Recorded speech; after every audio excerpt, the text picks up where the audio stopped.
Welcome to our channel. So आज हम लोग फिर से मेंस आंसर राइटिंग के जो भी वैल्यू एडिशन पॉइंट्स होते हैं उनको डिस्कस करेंगे।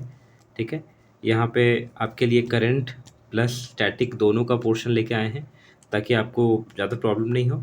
बुलेट्स पॉइंट में सब कुछ मेंशन है तो आपको जल्दी से सब कुछ पता चल जाएगा। जो भी इंपॉर्टेंट पॉइंट है उसको मैंने ऑलरेडी हाईलाइट करके रखा है और एग्जाम्पल्स भी आपको मिल जाएंगे यहाँ पे। के श्रीनाथ रेड्डी और लेनस पॉलिंस का भी एग्जाम्पल है तो आप अपने आंसर में कोट कर सकते हैं। आपको ये भी दिख जाएगा बेमेंतरा करके छत्तीसगढ़ का एक एरिया है, वहाँ का भी एग्जाम्पल है। तो हर जगह का एग्जाम्पल कुछ ना कुछ कहीं ना कहीं से निकाल के आपके लिए लाए हैं ताकि आपको ज़्यादा प्रॉब्लम ना हो। डेटा एंड फैक्ट सभी एक जगह पे है। ठीक है, ओके, अभी स्टार्ट करेंगे। पहला देख लो, जल जीवन मिशन हम लोग का टैप वाटर के लिए था। आप इसको डाल सकते हैं rural plus health plus social issues में। ठीक है, अपने GS2 के पेपर में। ठीक है, 13 करोड़ हाउस होल्ड विथ जल जीवन वाटर। ठीक है, अगर ये याद हो गया तो ठीक है, बट ये वाला जो स्कीम है उसको तो पक्का आपने सोशल सेक्टर में डाल देना। स्पेस स्टार्टअप की तरफ देख लेते हैं। अभी चंद्रयान 3 गया। ठीक है, तो उसके बाद में क्वेश्चन आ सकता है। स्पेस सेक्टर ऑलरेडी GS3 में मेंशन है हम लोग का। ठीक है, तो उसमें क्या है कि चार था हमारा स्पेस स्टार्टअप्स कंपनी 2014 में। अभी कितना 150 प्लस हो गया, तो एक बहुत बड़ा बूस्ट है। गवर्नमेंट का जो भी स्कीम है, गवर्नमेंट का प्राइवेटाइजेशन का स्कीम है, गवर्नमेंट का आर्म्स जो है ना, मतलब आर्म्स ऑफ इन स्पेस।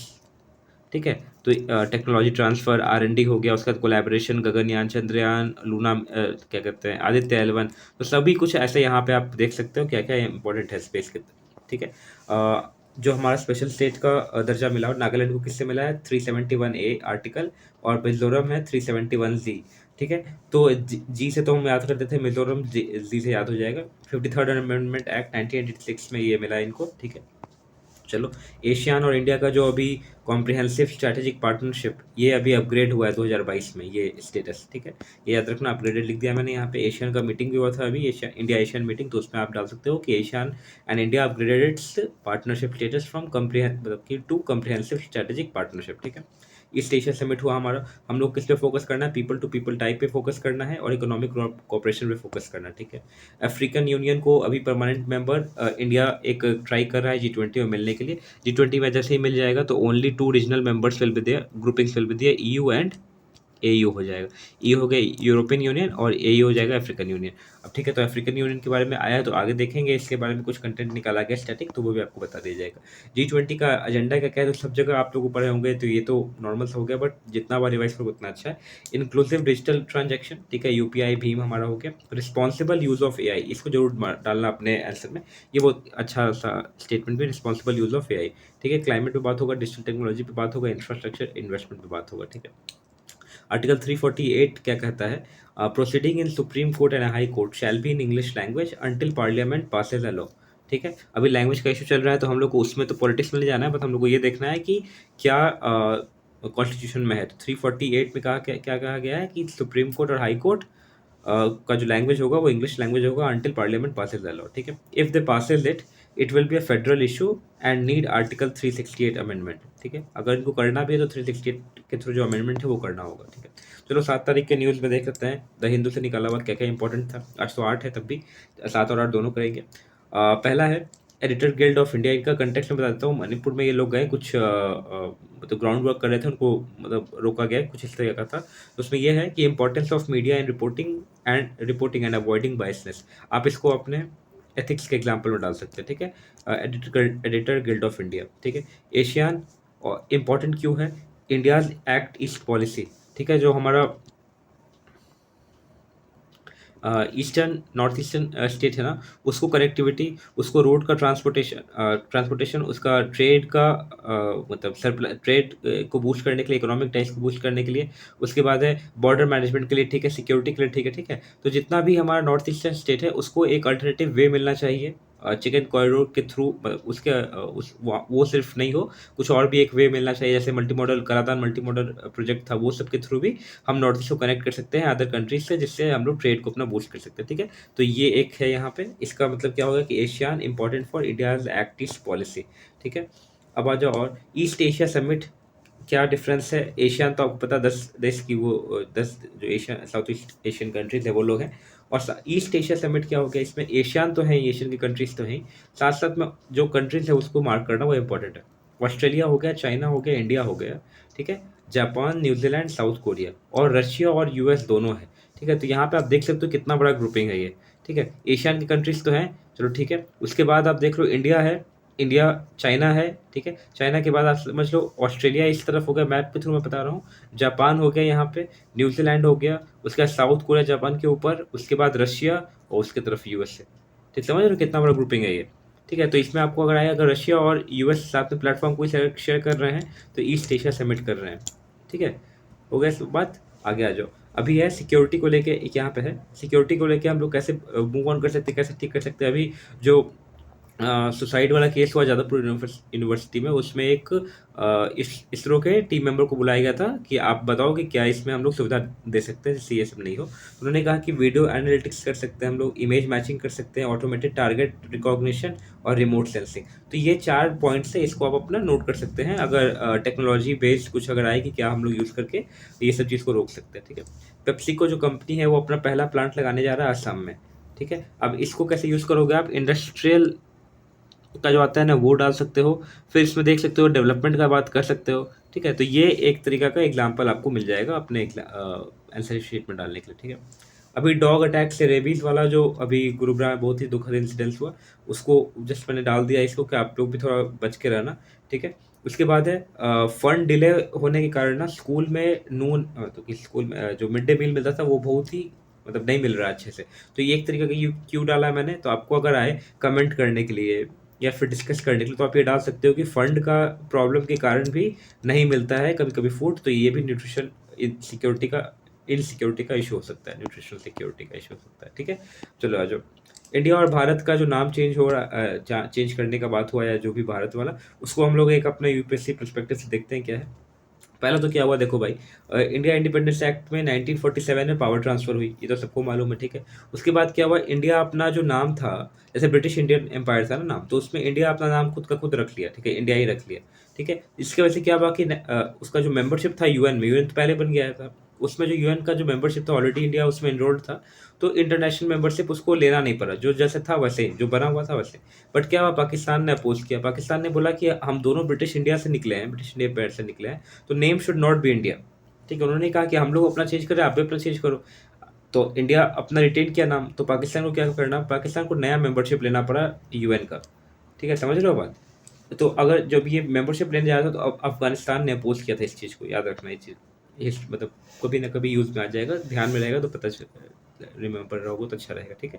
फिर 1950 में क्या हुआ कि इंग्लिश और हिंदी दोनों वर्जन में कॉन्स्टिट्यूशन लिखा हुआ था, ठीक है। सो भारत इज यूज, ठीक है, तो चलो कोई बात नहीं। 58th कॉन्स्टिट्यूशन अमेंडमेंट में president have the power to publish under his name authoritative text Hindi translation, इस तरीका का एक है स्टेटमेंट, ठीक है। उसके बाद है इंडिया सेंस ऑफ कंटिन्यूटी हम लोग रखें क्यों, अगर पूछा जाएगा कि इंडिया नेम ऐसा, तो सेंस ऑफ कंटिन्यूटी इतना साल से आते जा रहा था तो इसको बीच में हम लोग तोड़ना नहीं चाह रहे थे और इसको कंटिन्यू करना चाह रहे थे, ठीक है। ये नॉर्मल था, देखो बहुत सारे आर्टिकल्स अभी आने वाले हैं, अब तो बहुत कम ही दिन हुआ है तो बहुत सारे आर्टिकल आएंगे, अभी G20 खत्म होने दो उसके बाद तो आर्टिकल भारत और इंडिया पर रहेगा ही। बट ये एक आपको कॉन्स्टिट्यूशन से पहले का कॉन्टेक्स्ट है, जो अगर रहेगा तो आप इसको अनबायस्ड वे में देख सकते हो चीज़ों को, ठीक है। ओके, अब हेल्थ हमारा एक टॉपिक है, ये टॉपिक कहाँ पे GS 2 में आ जाएगा, इसको अच्छे से पढ़ लो। अब इसमें क्या बोला गया है, पहले तो कंटेक्स्ट बता देता हूँ मैं। इनका ये कहना है कि हेल्थ को हम लोग सिंपल वे में भी ठीक कर सकते हैं, मतलब उसको अच्छा किया जा सकता है, कैसे, तो काउंसलिंग का बात उन्होंने कहा है। अब इसको देखते हैं कैसे, बहुत सिंपल सा चीज़ लग रहा है, इसे कैसे, तो इतना बड़ा बड़ा चीज़ हुआ लेकिन काउंसलिंग का देख लेते हैं। Simplicity is the ultimate form of sophistication, ये एक स्टेटमेंट है, आप अपने एस्थेटिक्स ऐसे में डाल सकते हैं, simplicity is the ultimate form of sophistication, ठीक है। इसमें इन्होंने क्या कहा है, एक बार फिर बोल लो, simplicity is the ultimate form of sophistication, ठीक है।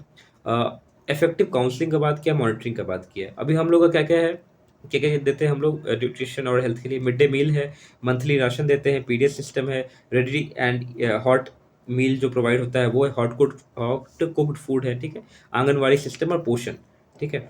बट दिक्कत क्या हो रहा है ना कि लैक ऑफ नॉलेज है, बहुत बड़ा प्रॉब्लम, प्रॉपर ईटिंग पैटर्न नहीं पता है, ठीक है, और फीडिंग प्रैक्टिस है वो भी प्रॉब्लम कर रहा है। तो ये सब मिल के ना एक जो प्रॉब्लम है उसको कंपाउंड कर देता है, कंपाउंडेड। अब मान लो कि आपको खाना तो मिल रहा है, ठीक है? लेकिन कब लेना है, किस क्वांटिटी में लेना है, प्रेग्नेंट वुमन के लिए क्या इंपॉर्टेंट है, क्या खाना इंपॉर्टेंट है, बच्चों के लिए किस समय कौन-सा चीज़ इंपॉर्टेंट है, सीज़नल वेजिटेबल, सीज़नल फ्रूट्स खाने से ठीक रहता है, ठीक है? उसके बाद आपको समझ लो कि हाथ धो के खाना है, उसके बाद सैनिटेशन का ध्यान रखना है, किस तरीके से खाना बन रहा है उसका ध्यान रखना है, कहाँ से खाना आ रहा है, किस यूटेंसिल्स में रख रहा है, उसको सबको ध्यान देने के लिए अवेयरनेस और एजुकेशन का होना ज़रूरी है। अगर ये नहीं रहेगा और सिर्फ़ खाने में हम लोग पैसा इन्वेस्ट कर रहे हैं, तो एक फ्रूटफुल रिज़ल्ट तो आएगा नहीं।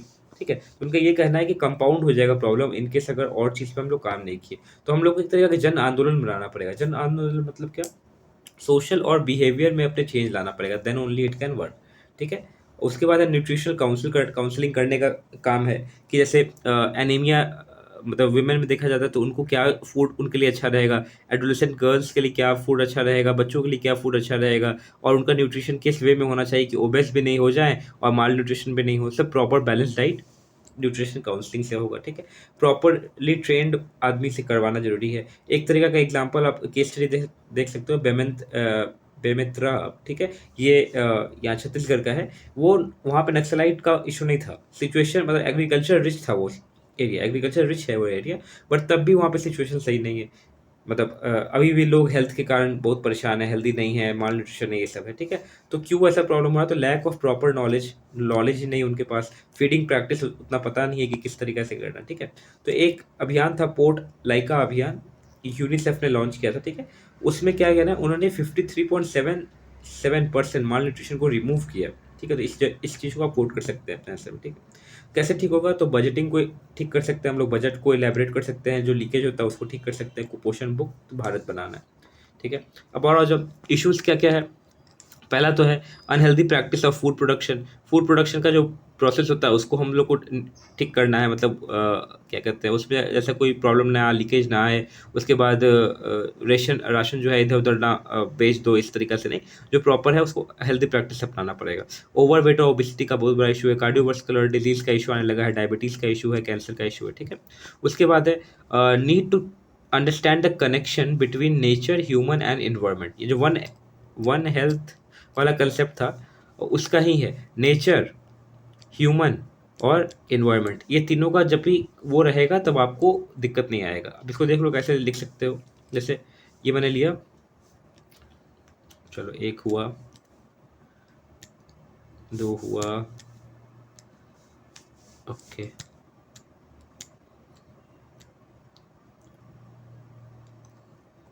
चलो पहला हम लोगों ने क्या देखा? पहला बोलोगे तो याद रहेगा। पहला हो गया हमारा नेचर। ठीक है?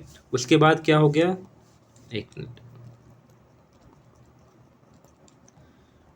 नेचर, ह्यूमन और फिर हमारा हो गया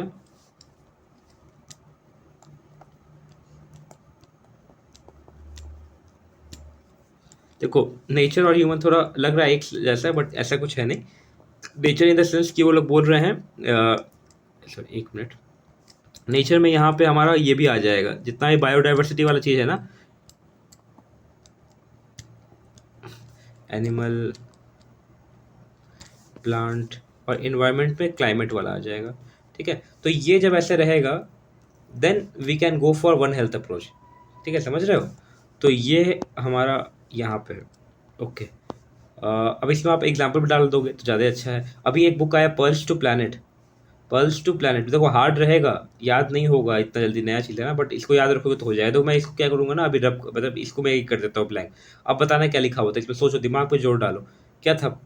pearls to planet, pearls to planet. ठीक है? के श्रीनाथ रेड्डी ने ये बुक लिखा है। उन्होंने ये कहा है कि nature and nutrition promote a healthy world. ठीक है? एक अच्छा नेचर और न्यूट्रिशन अगर रहेगा तो एक हेल्दी वर्ल्ड को प्रमोट करेगा। ठीक है? नोबल विनर हमारी लिनस पॉलिंस। ठीक है?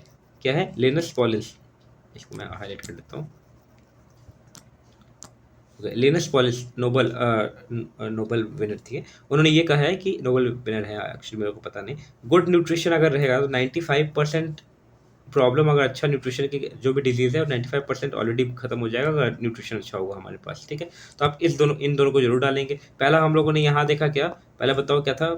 Pearls to planet. ठीक है? के श्रीनाथ रेड्डी, नेचर और न्यूट्रिशन का कॉम्बिनेशन बोल रहे हैं ये। ठीक है? तो क्या बोल रहे हैं? नेचर और न्यूट्रिशन कॉम्बिनेशन, ठीक है, नेचर एंड न्यूट्रिशन इनका, ठीक है, चलो हो गया ये। अब एयर पोल्यूशन का देख लेते हैं। यूएन सेक्रेटरी जनरल, उन्होंने ये कहा कि एक ऐसा एरा है, ग्लोबल बॉइलिंग का एरा चल रहा है हम लोग का। ट्रिपल प्लानिटरी चैलेंज का उन्होंने बात किया है। Triple planetary challenge, biodiversity loss, climate issue और पॉल्यूशन, तीन चीज को हम लोग को टैकल करना है, ठीक है। अब इसको फिर से एक डायग्राम बना के अगर पढ़ लोगे ना तो याद रहेगा तुम। चलो,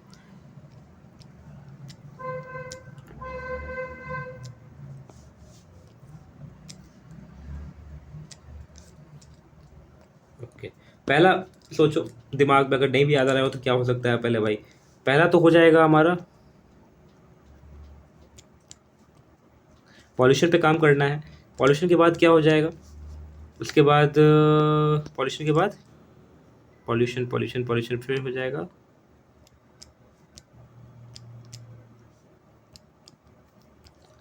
पॉल्यूशन, बायोडाइवर्सिटी, उसके बाद आई गेस क्लाइमेट चेंज, ठीक है। देख लेते हैं एक बार, हाँ चलो ठीक है, ये हमारा हो गया। इसको क्या होगा कि ये तीनों पे हम लोग को एक साथ काम करना होगा, then only we can move toward our SDG goals, ठीक है। समझ में आई बात, ओके। चलो इसको मैं अभी रब कर देता हूँ।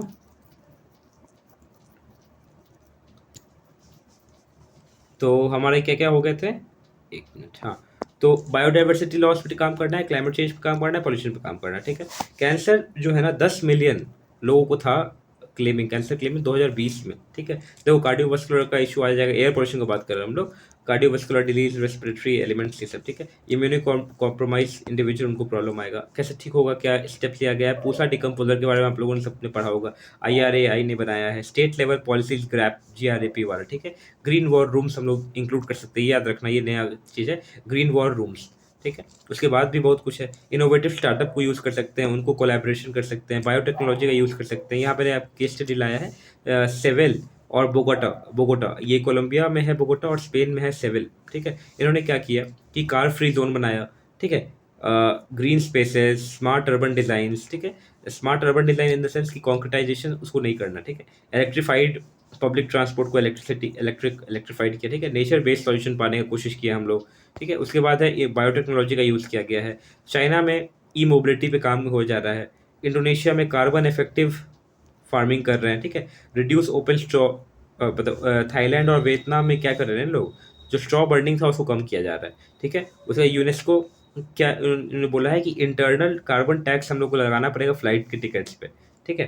ताकि जो पैसे आएंगे उसको हम लोग डेवलपमेंट में यूज़ कर सकते हैं, क्लाइमेट चेंज को मिटिगेट करने के लिए। एलईडी की तरफ मूव करना जरूरी है हम लोग को, सोलर पावर को यूज़ करना पड़ेगा, ग्रीन सॉल्यूशन की तरफ जाएंगे। ग्रीन सॉल्यूशन क्या होता है, अर्बन फॉरेस्ट, ठीक है। अर्बन फॉरेस्ट क्या होता है ना कि दो घर है या बहुत सारा कॉलोनी है, उसमें बहुत सारा एक कोई पार्क टाइप का, तो उसमें आप फॉरेस्ट की तरह पे मियावाकी जो होता है ना प्रोसेस, उसके अकॉर्डिंग आप अर्बन फॉरेस्ट बना सकते हैं।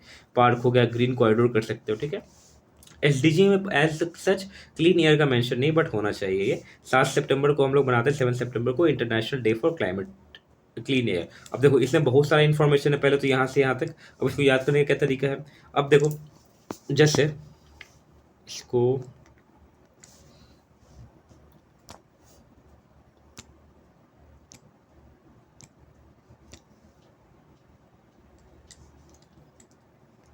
ओके।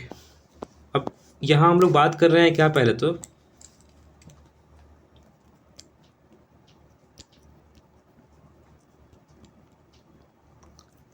ठीक है, एयर पोल्यूशन का डायमेंशन क्या क्या हो सकता है।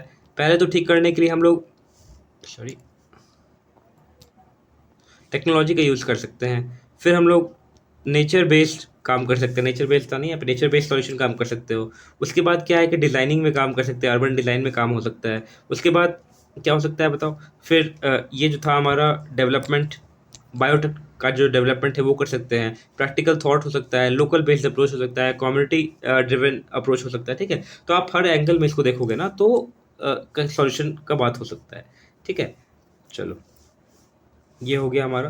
अब यहाँ पे मैंने आपको एग्जांपल दिया था किसका, सेविल और बोगोटा का एग्जांपल। यहाँ पे car free zone, green space, smart urban design, ठीक है। इलेक्ट्रिफाइड पब्लिक ट्रांसपोर्ट का बात है, nature based solution, innovative, China ने E mobility, Indonesia carbon efficient farming, ठीक है, थाईलैंड और वियतनाम एक भी डाल दो एग्जाम्पल तो काफ़ी है।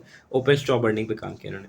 अब डिजिटल न्यूज़ के बारे में देख लेते हैं। डिजिटल न्यूज़ का दो ही कंसेप्ट है। अभी क्या है, एशिया में क्या होता है ना कि हम लोग सोशल मीडिया का जो प्लेटफॉर्म है उसको न्यूज़ पाने की तरह देखने लगते हैं। अब क्या होता है कि कुछ न्यूज़ आया, हम लोग न्यूज़ चैनल पे जाकर नहीं देखते हैं, या फिर उनके पब्लिक उनका जो वेबसाइट उस पर नहीं जा सकते हैं, डायरेक्टली फेसबुक ओपन कर लेते हैं या फिर इंस्टाग्राम ओपन कर लेते हैं।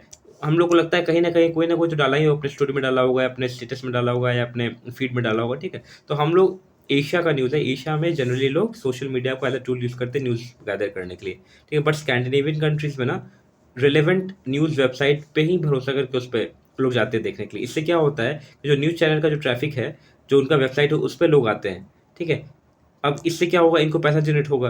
अब पैसा जनरेट होगा तो इनको किसी पे डिपेंडेंट नहीं होना पड़ेगा पैसे के लिए। ठीक है, तो ये अनबायस्ड वे में न्यूज़ दिखा सकते हैं। ठीक है, अब यहाँ एशिया वाले न्यूज़ में क्या, यहाँ देखो फेक न्यूज़ और मीडिया बायसेंस का जो बात था ना, बेसिक हम लोग को समझना पड़ेगा ऐसा होता क्यों है। अब वो लोग को भी तो पैसा चाहिए ना कहीं से अपना वो चलाने के लिए। ठीक है, अगर पैसा उनको पब्लिक से मिल नहीं रहा है तो वो they will go for some company, they will go for government. ठीक है, तो फिर यहाँ पे over praising of these two lead to their development, तो ऐसा होना चाहिए। इनको एक्चुअल में पैसे पब्लिक से मिलने चाहिए। अब इंडिया में देख लो कितना लो कॉस्ट होता है टेलीविजन चैनल पे, न्यूज चैनल्स के मतलब कॉस्ट जो होता है उनका। और अगर उसके बाद भी हम लोग we are not going to their website and going for somewhere else like Instagram और फेसबुक, तो फिर क्या प्रॉब्लम हो जाएगा, इनके वेबसाइट पर ट्रैफिक नहीं रहेगा। ठीक है, तो ये भी एक इन्फॉर्मेशन आपके लिए था। अब अनएम्प्लॉयमेंट बहुत बड़ा इशू है, जीएस टू का पेपर, जीएस टू पेपर में ये टॉपिक है। अब इसको देखते हैं किस तरीके से अनएम्प्लॉयमेंट को हम लोग डील करते हैं, किस तरीके। एक क्वेश्चन भी जीएस टू में रह चुका है ना, पॉवर्टी एलिवेशन के लिए है, तो उसको भी लिंक कर सकते हो। यहाँ पे जो विशियस साइकिल चलता है उसको लिंक कर सकते हो। ठीक है, अनएम्प्लॉयमेंट कैसे होता है, मतलब क्या स्टेटस इंडिया में और किस तरीके से हम लोग इसको मेजर करते हैं, वो है। देखो, पीरियोडिक लेबर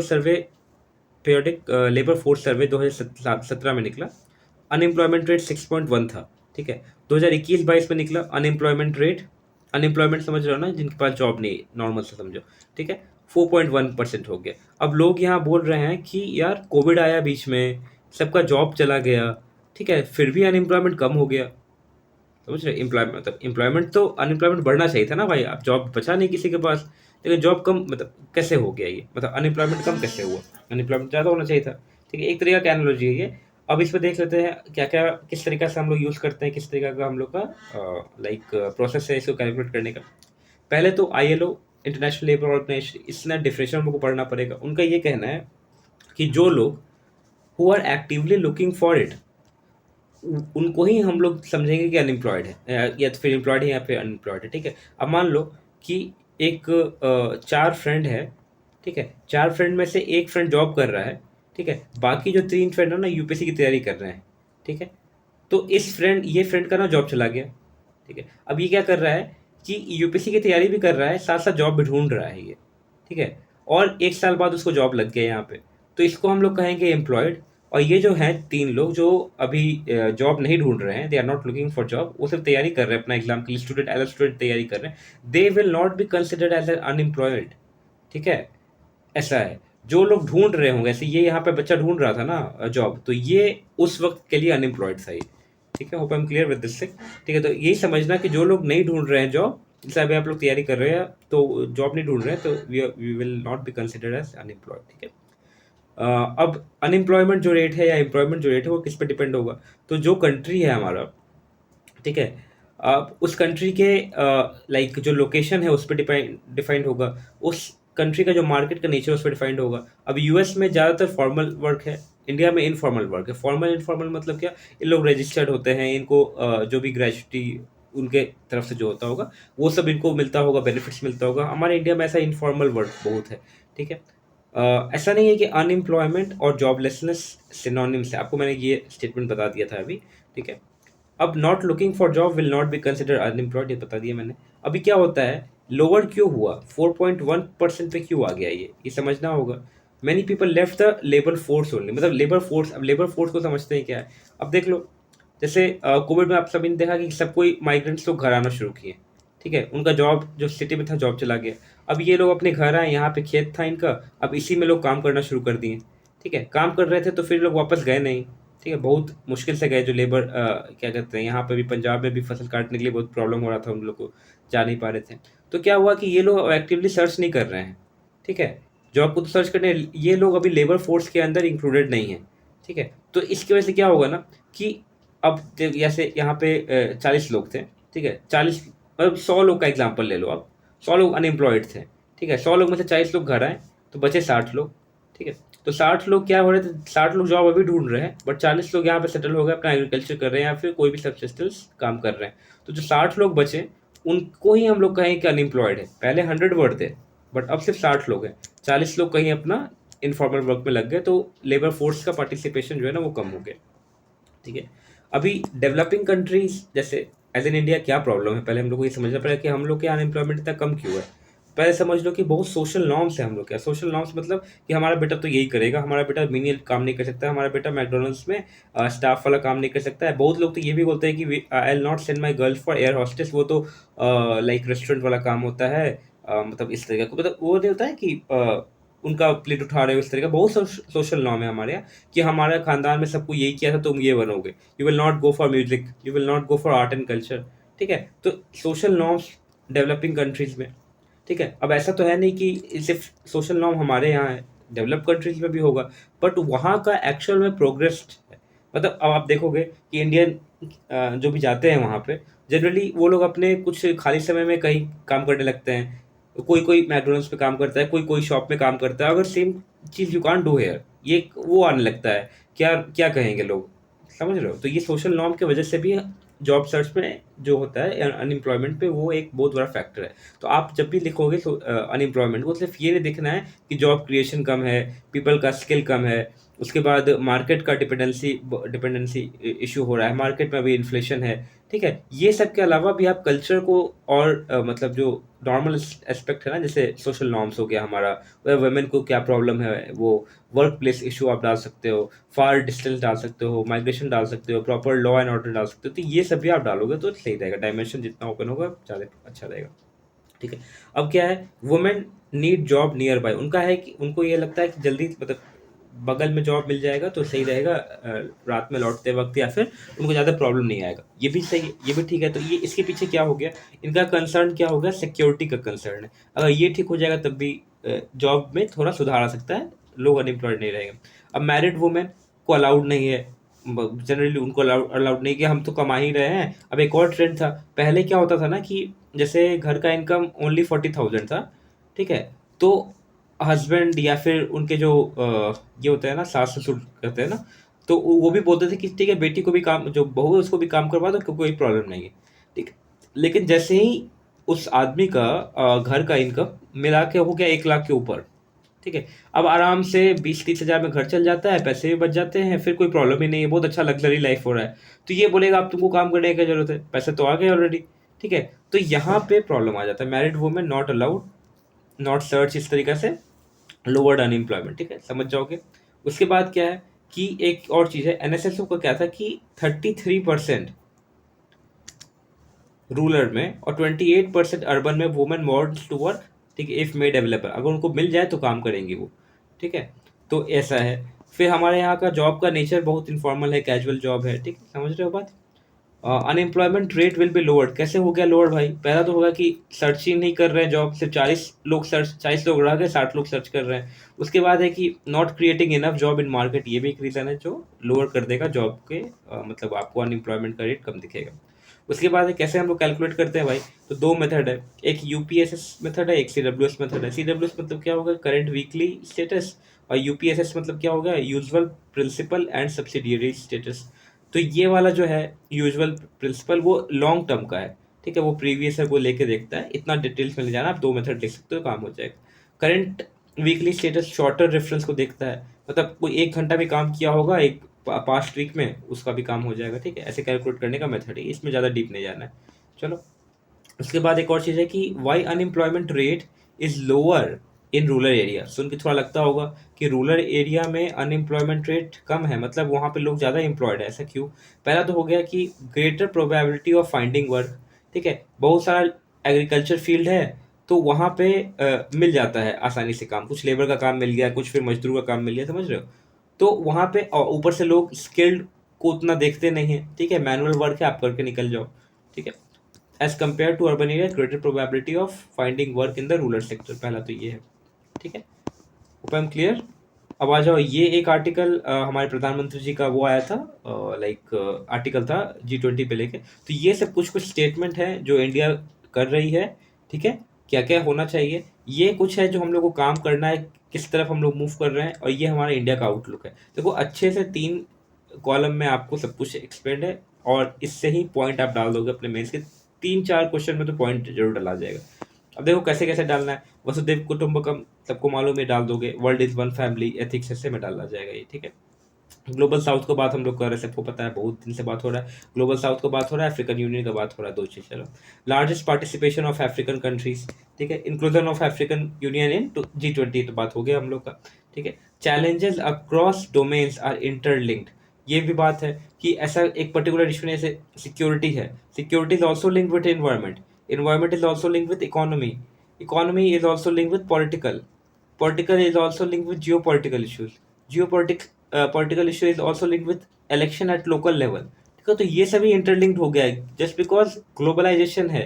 ग्लोबलाइजेशन के बाद आपका इंडस्ट्रियलाइजेशन है, उसके बाद मीडिया है, फिर सोशल मीडिया हो गया, अब तो AI भी आ गया, समझ रहे हो। तो ये जो लिंकेज है ना, ये यहाँ बताया गया है कि challenges across domains are interlinked. पहला तो ये हम लोग क्या करना है, living in harmony with nature, nature के साथ हार्मनी बना के चलना है। We are India mother of democracy and model of diversity, एक लाइन जरूर डाल देना, अपना काम हो जाएगा। Mother of democracy, model of diversity, इसको याद करना कैसे है। हम लोग बोलते हैं मदर ऑफ डेमोक्रेसी, तो पता ही होगा सबको। अब एक तरह का मॉडल होगा डाइवर्सिटी का और एथनिसिटी, कल्चर एथनिसिटी, ठीक है। पीपल ड्रिवन मॉडल करना, मूवमेंट करना होगा हम लोग को, लोकल लेवल से लेके हायर लेवल तक सबको एक साथ जुड़ के एक काम को अंजाम देने के लिए सबको मिल के आना पड़ेगा, ठीक है। एक और मैंने बताया था, democracy, demography, diversity will lead to development. अब कैसे इसको याद रखना है, डेमोक्रेसी है हम लोग, ठीक है, उसके बाद हम लोग रहते हैं तो डेमोग्राफी हो गया, डेमोग्राफी कैसे होते हैं तो डाइवर्सिटी के साथ रहते हैं, ठीक है, लीड टू डेवलपमेंट। एक बार फिर से याद कर लो, कैसा कंसेप्ट हम लोग का, डेमोक्रेसी कैसा कंसेप्ट है, फिर हो गया डेमोग्राफी, कितने लोग रहते हैं, कैसे फिर है डाइवर्सिटी, लीड टू डेवलपमेंट, ठीक है।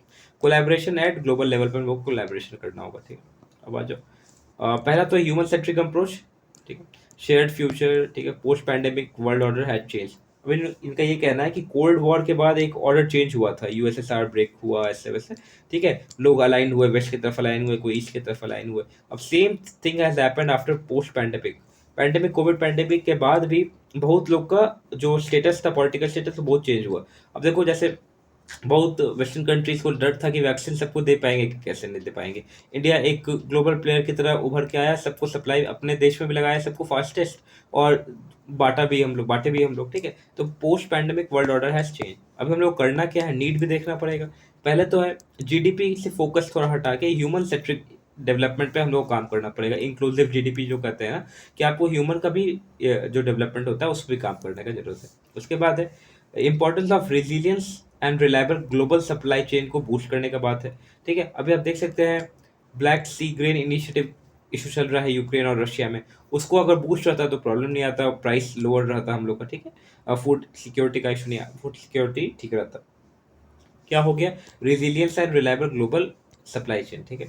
उसके बाद क्या है, global call to boost multilateralism को बूस्ट करना है, और ग्लोबल जो इंस्टीट्यूशन है ना, रिफॉर्म लाना होगा, ऐसे UNSC हो गया हमारा, फिर WTO हो गया, इस सब में कुछ ना कुछ रिफॉर्म की जरूरत है, तो ठीक है। जेंडर डिजिटल डिवाइड पे भी काम करना होगा, और लेबर फोर्स पार्टिसिपेशन को इंक्रीज करना होगा। अगर आप देखोगे इनका जो भी स्टेटमेंट निकलता है कैसे निकला, पहला तो हम लोग का ये हो गया ह्यूमन के बारे में, तो ये हो गया हमारा क्या, इकोनॉमी से जोड़ लो, एक सेक्शन यहाँ निकल गया।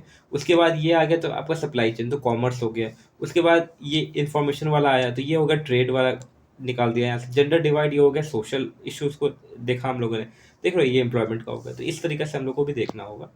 अभी स्टेप्स क्या क्या है, तो क्लाइमेट फाइनेंसिंग के बारे में बात होगा, टेक्नोलॉजी ट्रांसफर के बारे में बात करना है हम लोग को, shift in attitude of what not to do तो what should be do, what should be done. ऐसा नहीं कि अब ये लोग बोल रहे हैं ना कि आप जैसे ठीक करना है इन्वायरमेंट, तो आप एक काम करो, कोल को कम्प्लीटली निगेट कर दो और रिन्यूएबल एनर्जी को ले लो, ठीक है। तो इस पे ये नहीं करना है कि क्या नहीं करना है, अब ये करना है कि क्या कर सकते हैं, व्हाट शुड बी डन। मतलब कि कोल को भी यूज करो, लेकिन उतना आप प्लांट लगा दो, कार्बन इंटेंसिटी कम कर लो, समझ रहे, नेट जीरो तो ये होता है, ठीक है। उससे ज़्यादा ही प्लांट लगा दो फिर, ठीक है। ब्लू इकोनॉमी के बारे में बात हो रही है, क्लीन और ग्रीन हाइड्रोजन के बारे में बात हो रहा है, ग्रीन हाइड्रोजन इनोवेशन सेंटर भी बनाया गया है, ठीक है, ग्रीन हाइड्रोजन इनोवेशन सेंटर, ये इंपॉर्टेंट है। इंटरनेशनल सोलर अलायंस, ठीक है, ये तो याद रहेगा सबको। अब यहाँ पे आप डाल सकते हैं क्या, क्लीन एंड ग्रीन हाइड्रोजन और green hydrogen innovation centre, green hydrogen innovation centre. एक और है ग्लोबल बायोफ्यूल अलायंस, ठीक है। Democratising climate action, life yoga millet, ठीक है। डिजिटल पब्लिक इंफ्रास्ट्रक्चर को बूस्ट करने के बाद हुआ है वो from women development to women led development. बहुत अच्छी लाइन है ये।